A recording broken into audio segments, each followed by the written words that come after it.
and welcome back to my channel. I'm here with your weekly astrology oracle reading.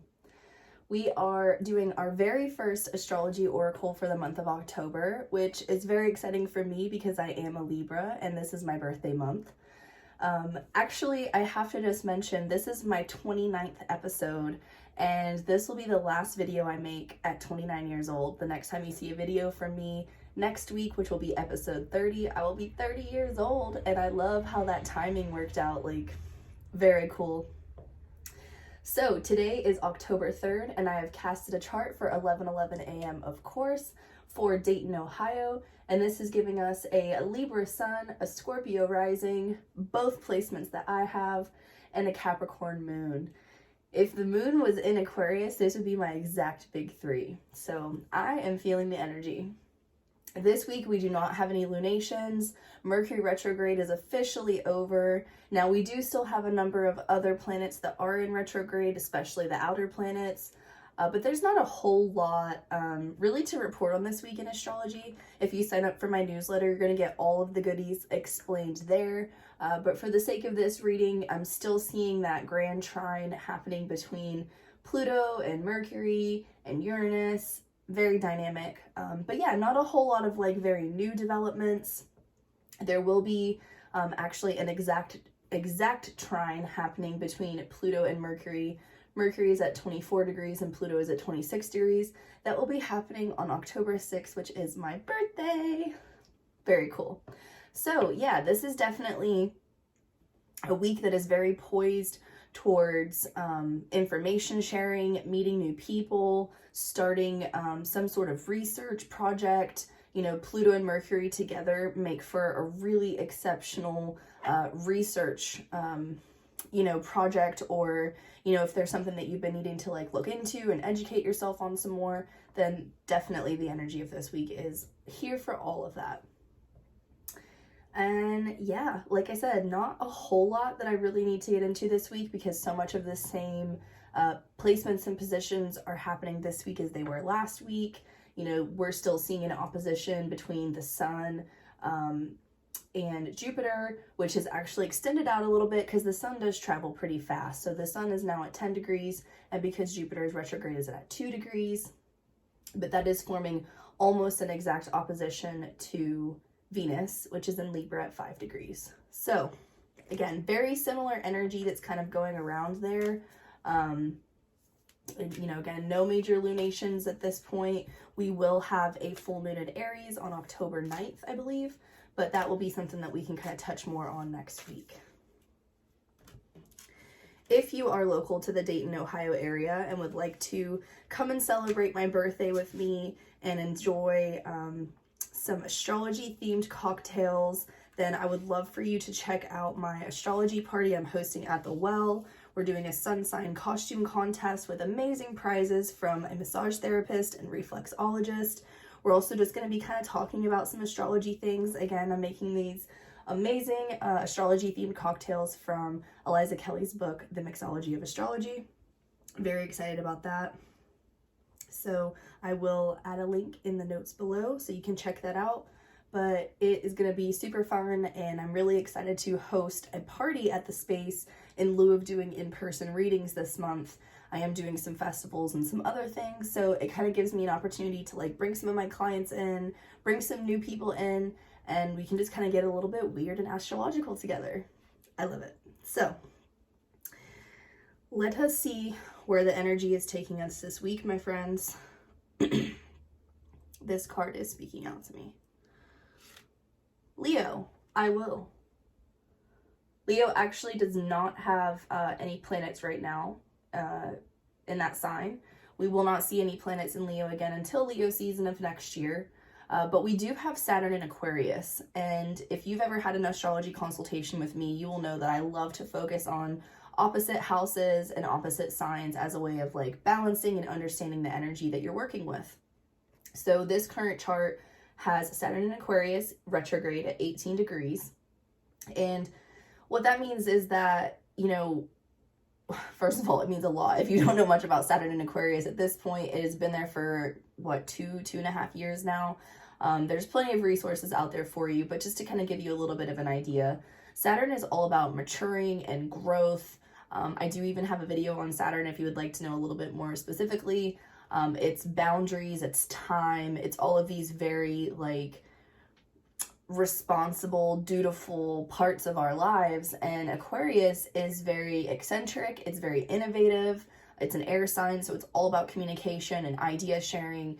And so, you know, with Aquarius being in Saturn, you know, we've seen the pandemic, which was an airborne illness, right? We have also seen, though, the Saturn return of many millennials, including myself. So this has been for us, you know, a lot of us have gotten married, had children, we have left jobs, we have started businesses. There has been a lot of change, and we don't typically associate Saturn with change, but it is a part of the cycle, right? And change is really the only constant that we have in life.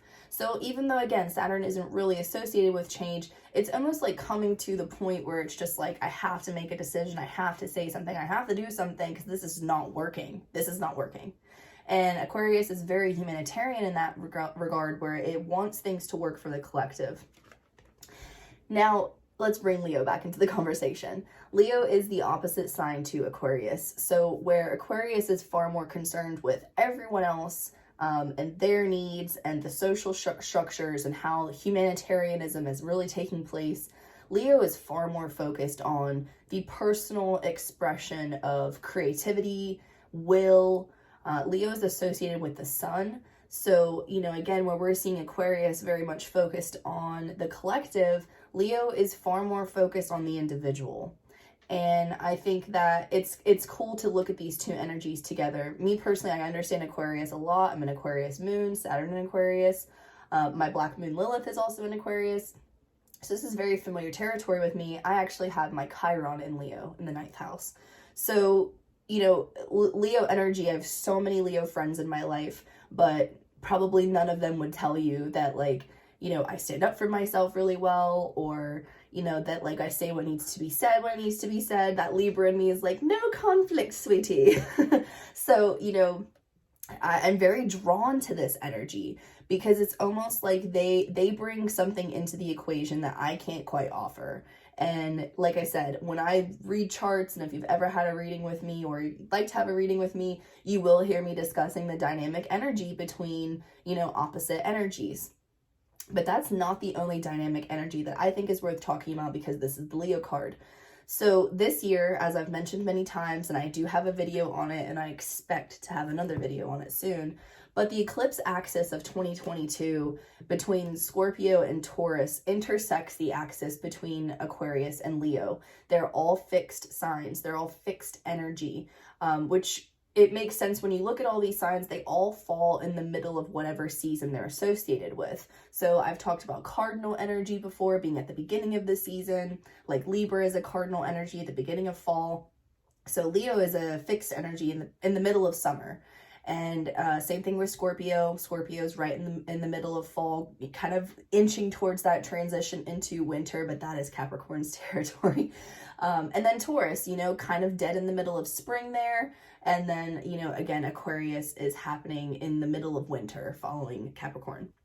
So the reason why I really want to emphasize this eclipse axis is, first of all, because you're about to hear a lot of astrologers talk about the eclipse cycle of 2022, many of whom believe that we are actually active in the eclipse season right now. So with full moons, new moons, we are often feeling the energy of those lunations throughout that cycle until we reach a new, you know, a new lunation, right? New moon to full moon, and then we're moving on to another kind of set of priorities, you could almost say.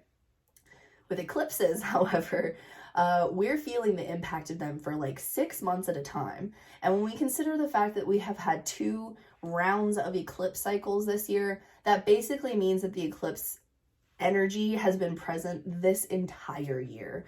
And me as a Scorpio rising, Pluto in Scorpio, Venus in Scorpio, girl, I've been feeling it. I really have.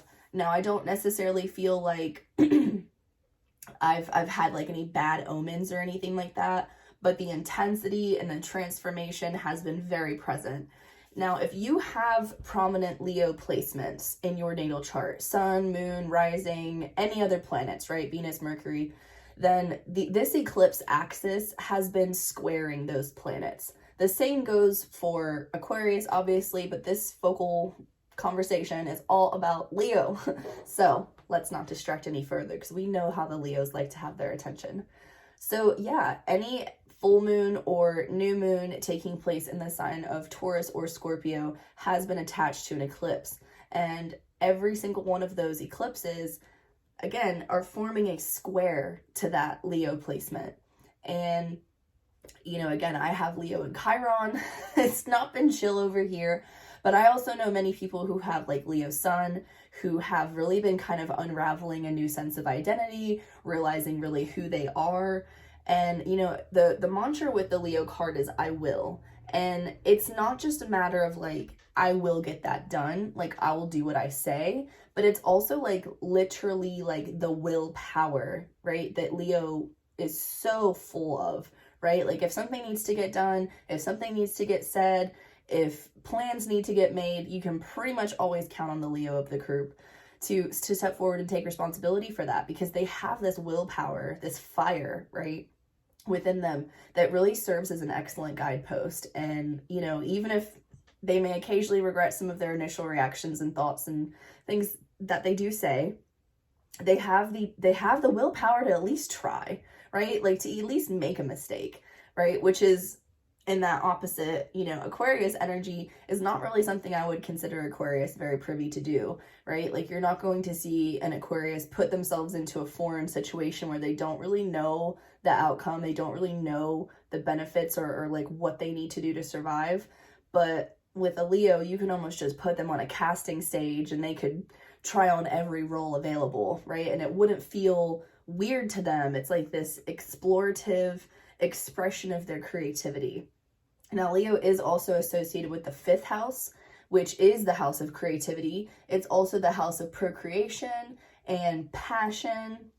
It can definitely be an indicator of, you know, like a really good sex life and lovemaking, but more so it's really about like, we're going to make a baby, right? That's the 5th house more so than like, you know, yeah, I guess we could try.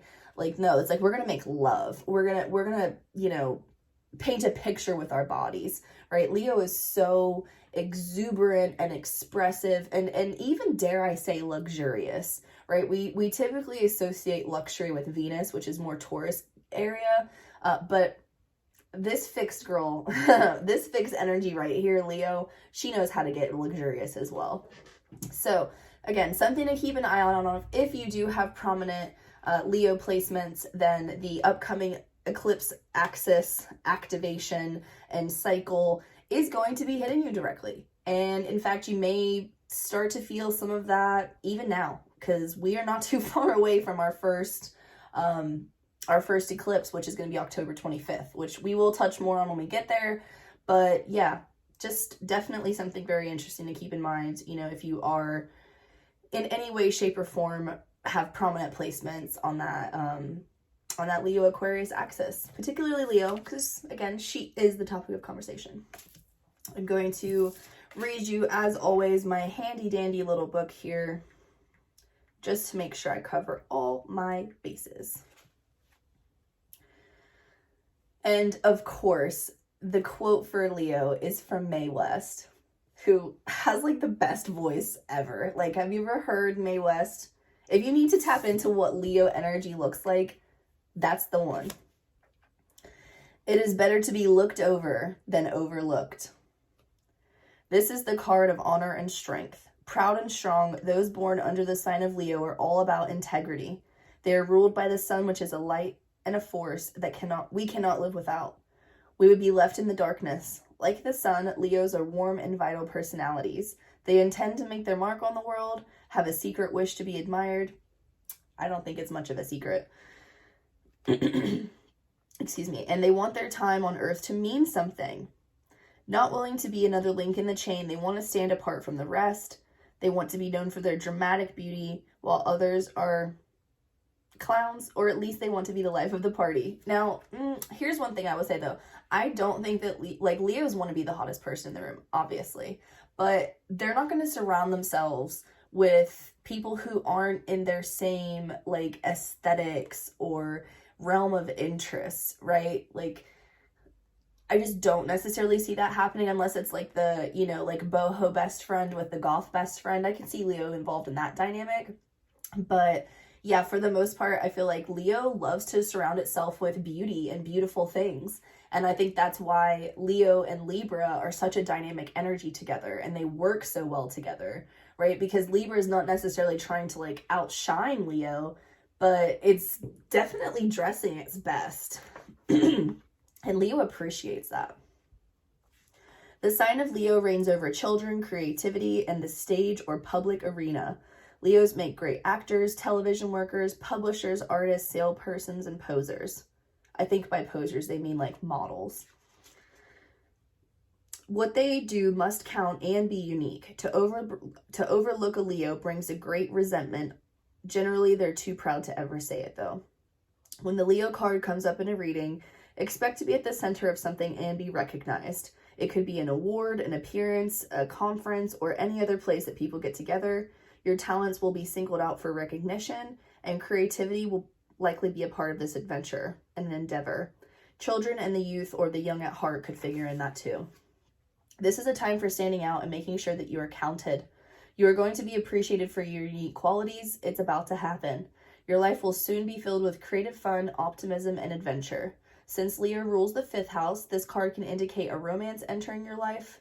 I will say the 5th house in this particular chart that I am reading for you does have Chiron, you know, associated with Aries. Not very benefic for this particular chart, but your chart will be reading more than likely very differently because there's no way that you were literally just born. The pleasure principle and temptation to spend a lot of money could factor in at this time. Whatever is happening, you are at the center of it, and it will be an adventure. Your routine could come to change. Odd or eccentric individuals could come your way. That's the Aquarius peeking through, I think. This is a time to be spontaneous and live in the moment. And it's a time to be playful, bold, and you know what? End up a winner because luck is on your side. And yeah, I don't know that I need to say much. Like for me personally, I feel like this card is really associated with the fact that it's about to be my birthday. I'm about to host this amazing party. You know, now that Mercury retrograde has lifted, I feel way more confident to start putting some more content out there into the world. You know, I have a really active Pinterest account and things going on there. But yeah, now's the time to shine. So in what ways will you be shining this week, my loves? That is all I have for you. Thank you so much for tuning in as always. You guys mean so much to me with all these views and likes, subscribes, and support. Truly, I have 35 subscribers now on my YouTube channel, and the fact that I know these are individual people who are, you know, paying attention and giving me their love and support, like, a girl can't ask for much more than that. So thank you all so very much, and until next week, I will talk to you soon. Bye!